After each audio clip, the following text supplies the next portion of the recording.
for you there. Now, go electronic for your banking needs seems to be the norm these days, with 95% of bank transactions now being executed online.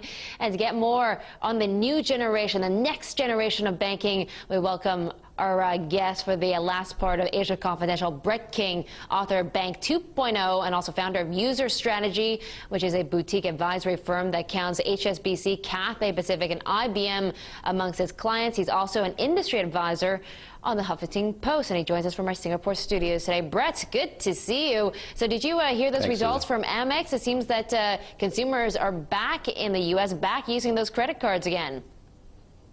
Yeah, I think there's a positive future for credit cards online. There's a lot of concerns around security and so forth, but it's a fact of life that people are more mobile and they want access to these things. And mobility is forcing us to look at the way we interact with consumers in a different way. And this is what Bank 2.0 is really about, the intersection of changing customer behavior and retail banking business models, and the fact that retail banking, as it is traditionally, really doesn't fit the way consumers work now.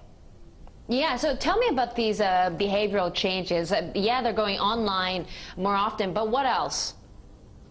Well, I talk about 3 phases in the book. So the first phase was the introduction of the internet. So this changed our transactional behavior.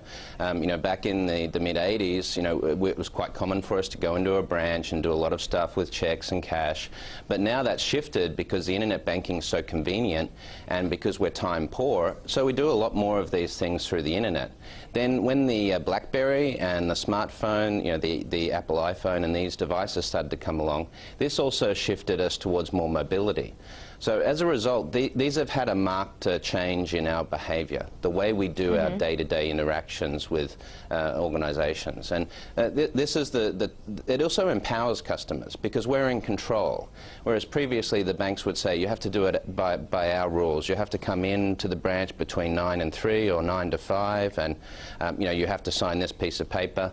So these technologies have started to put more power in the consumer's hands.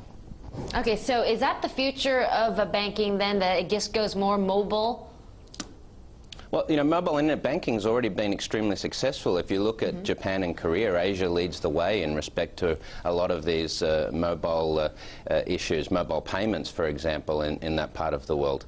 Mobile internet banking in the United States, Bank of America's had huge success with it. Out here in Asia, OCBC, they're seeing a 300% faster take-up of mobile internet banking than they had with standard internet banking. So mobile is definitely the future.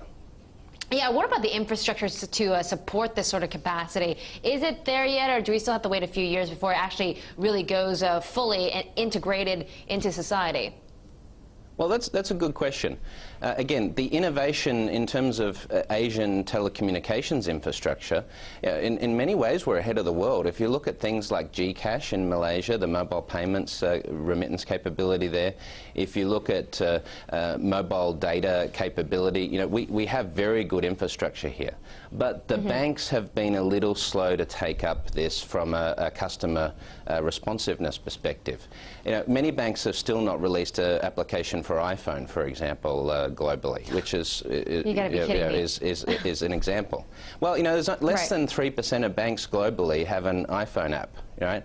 And they generally, it's crazy. No, and then but the iPhone has like 72% market share in Japan. I mean, aren't they behind the times here?